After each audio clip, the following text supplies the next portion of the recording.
vereadora, legisladora dessa Casa de Leis, de falar no assunto que vou citar aqui hoje. São relatos de importunação sexual aumentando cada vez mais. E a coragem das mulheres em falar sobre o assunto. Porque antes o assunto era velado.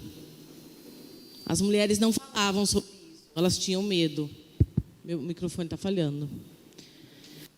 Mas hoje as leis asseguram os direitos e cada vez mais os relatos e as denúncias estão sendo feitas. 45% das mulheres já tiveram o corpo tocado sem consentimento em local público, mas apenas 5% dos homens admitem, aponta a pesquisa do IPEC.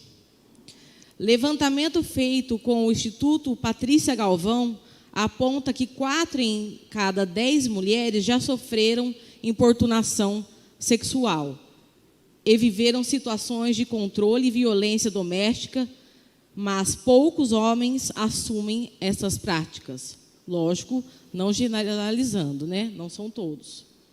O estudo apontou também que, em relação às práticas invasivas, importunação, perseguição e assédio sexual, 41% das brasileiras já foram xingadas ou agredidas por dizerem não a uma pessoa que estava interessada nelas. 32% delas afirmam ter passado por situações de importunação ou assédio sexual no transporte público. E 31% declararam que já sofreram tentativa ou abuso sexual. Esses dados fazem parte do levantamento de percepções sobre controle, assédio e violência doméstica, vivências e práticas. Neste final de semana, uma cândido-motense falou sobre um ocorrido, por isso estou falando aqui hoje. Ela disse, em seu relato, que um vizinho mandava cartas por baixo de sua porta e a olhava pela varanda. Falou sobre o medo que sentia, sobre avisar o síndico onde morava e sobre ele não ter feito nada. E seu relato emocionou muitas mulheres nas redes sociais que comentaram abaixo. Por isso, eu me sinto no dever de falar sobre esses assuntos aqui. Mais relatos de outras pessoas de outras cidades. Quando me virei, minha calça estava suja. É um relato de uma mulher. Conta a vítima de 22 anos, que seguia da Baixada Fluminense para o trabalho no centro do Rio. Eu vi essa matéria hoje de manhã. O acusado foi levado para a delegacia.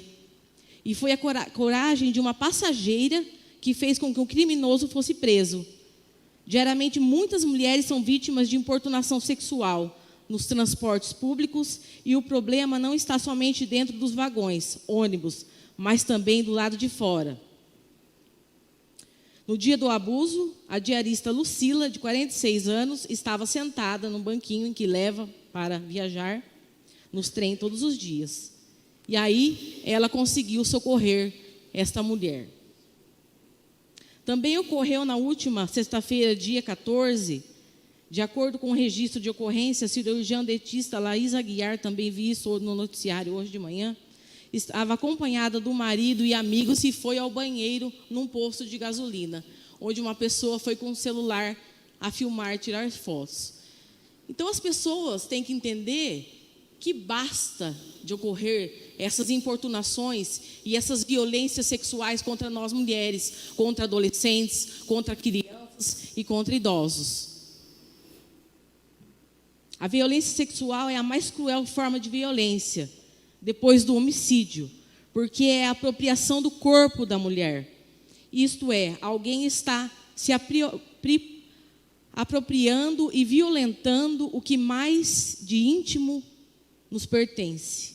Muitas vezes a mulher sofre essa violência e tem vergonha de falar sobre isso, tem medo, tem profunda dificuldade de falar e denunciar e pedir ajuda. Por isso, eu falo sobre isso aqui. A violência sexual, definida pela OMS, é todo ato sexual, tentativa de consumar um ato ou insinuações sexuais indesejadas, ou ações para comercializar ou qualquer outro modo a sexualidade de uma pessoa por medo de coerção de outra pessoa, independentemente de relação com a vítima. São dados alarmantes que ocorrem no nosso país e no mundo também. A violência sexual abrange estupro dentro de um relacionamento, estupro por pessoas desconhecidas ou até mesmo conhecidas, que é pior. Tentativas sexuais indesejadas ou assédio, que podem acontecer na escola, no local de trabalho, em outros ambientes. Violação sistemática e outras formas de violência, particularmente comuns em situações de conflitos também armados, como diz as leis. Abuso de pessoas com incapacidade física ou mentais. Estupro e abuso sexual de crianças. Formas tradicionais de violência no casamento, isso ocorre, a coabitação forçada. Falar sobre isso hoje em dia não é mais um assunto velado. Nós temos que garantir os direitos das nossas mulheres, das nossas filhas, dos nossos filhos, dos filhos de vocês, dos meninos, jovens e adolescentes. Há muitas razões pelas quais as mulheres não denunciam a violência sexual. A falta de apoio, a vergonha, o medo de represárias, o sentimento de culpa, o receio de não acreditarem nelas, o temor de ser maltratada ou socialmente marginalizada. Tem vários relatos para falar sobre esse assunto, porque é um assunto muito extenso de pesquisas que eu venho falando. Mas o medo e a culpa, e a dinâmica familiar e a dependência, muitas vezes calam as mulheres. O silêncio dessas vítimas é fruto de um fenômeno complexo. Não existe um motivo único pelos quais elas não falam. Quando o abuso acontece por parte de um conhecido ou uma pessoa próxima da vítima, a síndrome é mais comum, dizem os especialistas. A vítima tem medo de que as consequências que ocorram para os familiares sejam muito graves, então elas não denunciam ou elas retiram as queixas. A gente sabe, e eu já escutei vários relatos de mulheres que pediram medidas protetivas e depois retiraram as queixas. Então, tudo isso que a gente vem falando aqui é para dar força para as mulheres, para que elas saibam que sim, as leis estão aí para serem cumpridas e nós podemos falar sobre o assunto. O Brasil tem mais de 31 mil denúncias de violência doméstica ou familiar contra mulheres até julho de 2022, deste ano. Crianças e adolescentes são 79% de vítimas em denúncias de estupros registradas no Disque 100.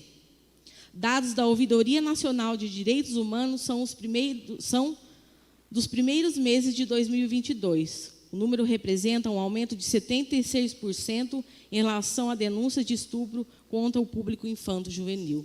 E nós temos trabalhado sobre educação, falado com jovens e adolescentes.